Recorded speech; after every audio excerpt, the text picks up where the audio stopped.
Et sur la première, à 7h37, on va parler du Tessin. On va partir du Tessin, en tout cas, comme il l'avait fait en février 2014 en soutenant massivement l'initiative contre l'immigration de masse. Les Tessinois ont donc accepté hier à 58% une initiative de l'UDC qui propose d'introduire dans la constitution cantonale le principe de préférence à l'embauche des résidents, dans le but bien évidemment de freiner la concurrence des frontaliers, des travailleurs italiens. Et puis dans la foulée, le canton du Tessin a également accepté un renforcement modéré des mesures d'accompagnement. Alors à l'heure où les chambres fédérales débattent de la mise en œuvre de l'initiative sur l'immigration de masse, acceptée il y a bientôt 3 ans, le résultat de cette votation tessinoise était suivi avec beaucoup d'attention. Il rappelle en tout cas qu'on ne peut pas sous-estimer les tensions économiques vécues dans certains cantons suisses. On va commenter cela avec notre invité, le chef du département genevois de l'emploi, des affaires sociales et de la santé, le conseiller d'État Mauro Poggia du MCG. Bonjour monsieur.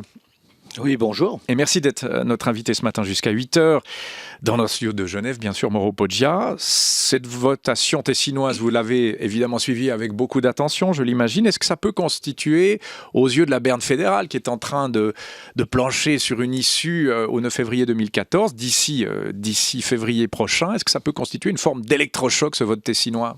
Oh, il faudrait être optimiste pour le penser. Je pense que lorsqu'on a vu ce qui est sorti du vote le 21 septembre dernier, on se rend compte qu'il y a beaucoup d'hypocrisie et une alliance qui s'est créée entre la gauche et la droite pour finalement faire croire qu'on décide quelque chose pour ne rien décider du tout. Oui, là, vous parlez du vote aux chambres la semaine dernière. Oui. Cela dit, à l'heure où on débat d'une préférence indigène light, voire très light pour certains, ou trop light pour la mise en œuvre de cette initiative du 9 février 2014, là, les Tessinois... Ce sont les Tessinois, d'accord, mais enfin, ça a une résonance nationale, opère une forme de remise à l'ordre. C'est pas comme ça qu'il faut le comprendre ? Ben bien sûr, je pense qu'il y a une réalité, vous l'avez dit, qui est une réalité de canton frontalier, et Genève l'a vit aussi. Il a choisi une autre voie qui est peut-être plus réaliste qu'une initiative qui est à toutes les chances ou tous les risques de rester lettre morte, puisque on le sait, pour que ce type de principe puisse s'étendre à l'économie privée, il faudra un accord de Berne. Genève a décidé pour l'instant d'être plus modeste et de rester au niveau de l'administration et de l'ensemble des entités subventionnées pour discuter sur une base volontaire avec l'économie privée, ce qui a effectivement une chance de succès. Mais je pense qu'effectivement nos parlementaires à Berne devraient comprendre qu'il y a des réalités dans certains bouts de la Suisse qui ne sont peut-être pas celles de la Suisse centrale. Je traduis, Mauro Poggia, vous souhaiteriez faire exactement la même chose à Genève, vous l'avez rappelé. Et d'ailleurs, c'était il y a quelques semaines, au mois d'août, vous disiez songer à une extension au secteur privé de la préférence cantonale qui a appliqué, vous le disiez, dans l'administration publique. Au fond, ce que les Tessinois ont voté vous fait, si ce n'est rêver, en tout cas vous inspire, c'est ça ? Moi, je pense que sur le principe, c'est tout à fait juste. C'est une question de bon sens. D'abord, les nôtres, c'est un principe général.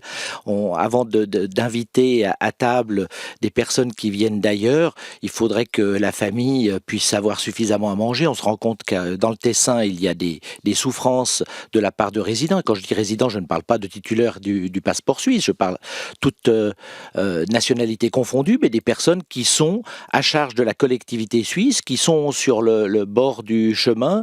Et malgré cela, on continue à faire venir des personnes de l'étranger.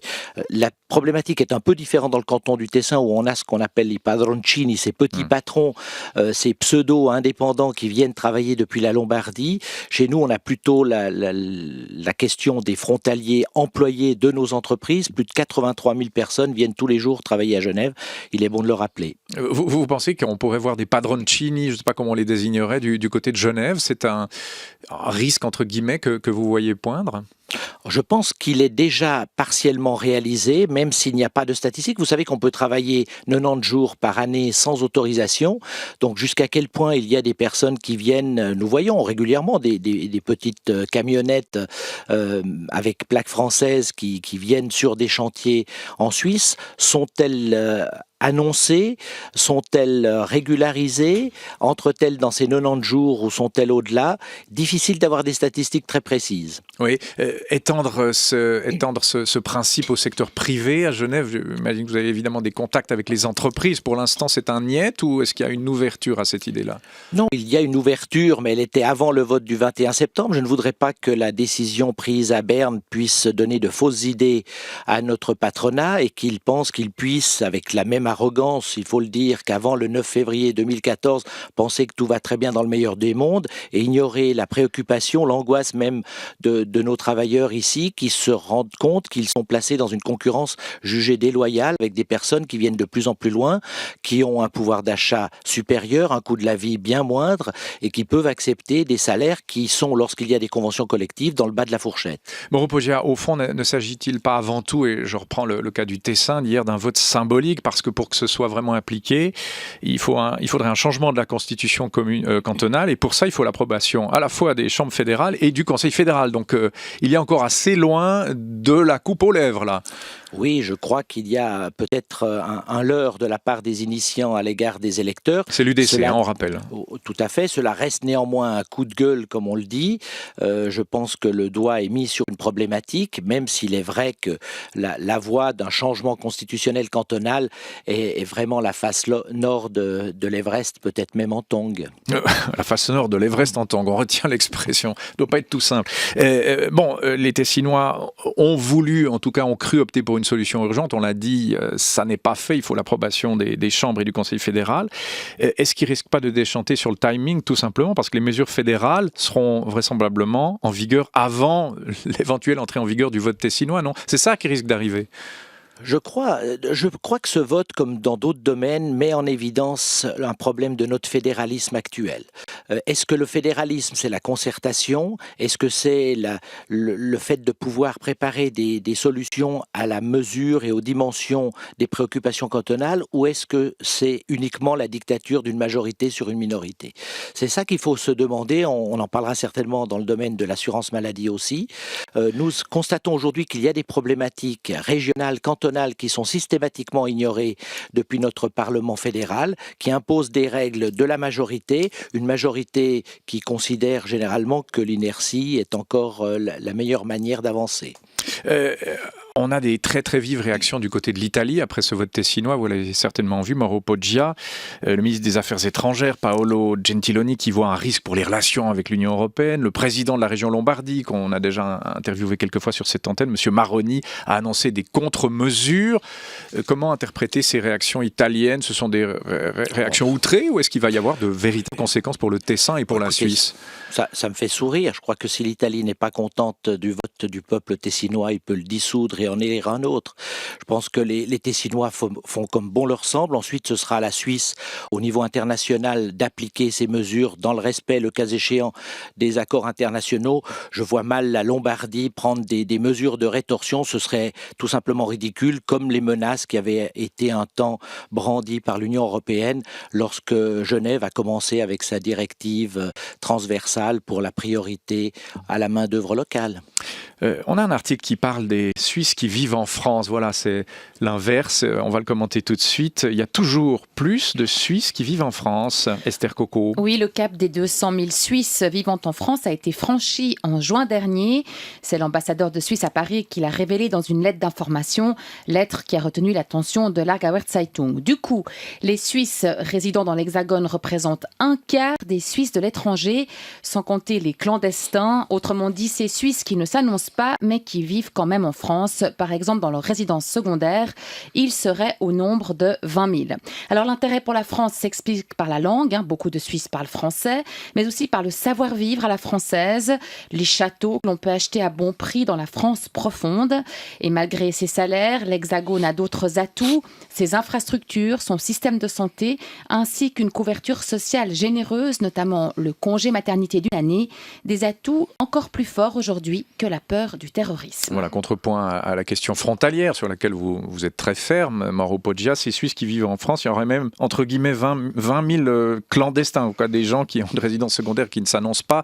Vous connaissez ce chiffre probablement. Qu'est-ce que ça appelle de votre part ? Alors, les Suisses qui vivent en France frontalière, comme on l'appelle, sans se déclarer, évidemment, ne respectent pas la loi. Je pense que lorsqu'on fait le choix de vivre en France et de travailler à Genève, eh bien, il faut en assumer les conséquences. Les conséquences ne sont pas anodines, il faut le préciser. Vous allez faire la chasse à ces gens-là ? Non, certainement pas. Genève n'a pas à faire la chasse à des clandestins. Surtout s'ils sont clandestins, ils sont officiellement à Genève. Donc, pour Genève, ce sont des personnes résidentes sur le canton, contribuables cantonaux, donc nous n'avons pas évidemment à intervenir, mais il y a des procédures d'entraide administrative que la France peut mettre en œuvre. Jusqu'ici, on entend aussi quelques plaintes de l'autre côté de la frontière, mais rien de très concret n'est mis en œuvre pour véritablement essayer de mettre de l'ordre dans cette situation, qui est un problème, il faut le rappeler, franco-français. C'est un problème franco-français et un peu suisse aussi quand même. Vous devez en discuter avec vos collègues de la région française frontalière, non ? Alors, c'est un problème qui est certainement discuté, mais il n'en demeure pas moins que ce sont des personnes domiciliées, d'ailleurs suisses ou pas suisses. Il y a aussi des ressortissants de l'Union européenne qui sont officiellement domiciliés à Genève, mais qui vivent réellement dans une maison secondaire en France. Donc, ce sont des personnes qui privent la France des rétrocessions. Vous savez qu'il y a des rétrocessions d'une part des impôts à la source qui sont prélevés à Genève en faveur des communes où résident les travailleurs frontaliers à Genève, et donc ces personnes privent la France d'un retour d'impôts. Donc il s'agit pour la France de mettre de l'ordre dans cette situation. Les propos du gouvernement genevois ont toujours été clairs à cet égard. Nous ne pouvons pas cautionner des situations qui sont en marge de la loi, mais nous n'avons pas, nous, à pourchasser des personnes qui sont officiellement domiciliées à Genève et dont nous n'avons aucun moyen de démontrer si elles vivent effectivement en France. Si l'on revient au vote tessinois concernant la préférence cantonale à l'embauche et à l'application du 9 février 2014, qu'est-ce que vous souhaitez là que sort de la berne fédérale d'ici au 9 février 2017 ? Le texte idéal pour vous, ce serait quoi, si ce n'est évidemment cette clause de sauvegarde light que vous n'appelez pas de vos voeux ? Ce serait quoi l'idéal pour vous comme conseiller d'État MCG ? Écoutez, je pense qu'aujourd'hui, on a avancé quand même dans le bon sens en reconnaissant qu'il y avait du bon sens à employer les compétences qui sont sur le territoire national avant d'aller en chercher à l'extérieur. Je parle bien à compétences égales, donc il ne s'agit pas de faire de la charité pour des gens qui sont ici, mais simplement d'utiliser les compétences qui sont bien réelles.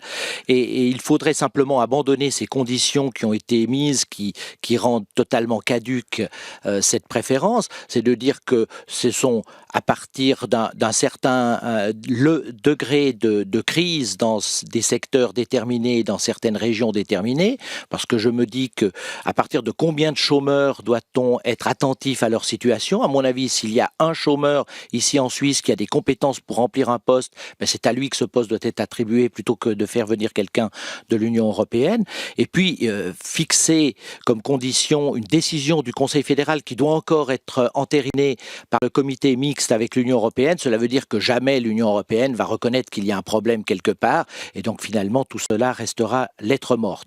Il faut simplement que l'Union européenne comprenne, et je pense qu'elle est en train de le comprendre, le Brexit a certainement servi d'électrochoc à cet égard, qu'il y a des populations dans certains pays qui souffrent de cette concurrence européenne et de cette libre circulation, et la Suisse en est l'exemple, je dirais, majeur, avec un pouvoir d'achat très nettement au-dessus de celui que l'on trouve de l'autre côté de la frontière, donc évidemment qui attire des travailleurs que l'on comprend, qui essayent d'améliorer leur situation en venant travailler chez nous, mais c'est au détriment, très souvent, malheureusement, de personnes qui ont des compétences ici. Ce sont des juniors à qui on reproche un manque d'expérience et qui ne demandent qu'à en acquérir une, ou ce sont des seniors que l'on licencie pour engager plus jeunes et moins chers. Donc nous avons les moyens, et nous devons suivre ce cap, de procéder de manière unilatérale pour sortir de cette votation difficultueuse du 9 février 2014. C'est bien ça votre message ? Je pense qu'il faut faire preuve de conviction à l'égard de l'Union européenne.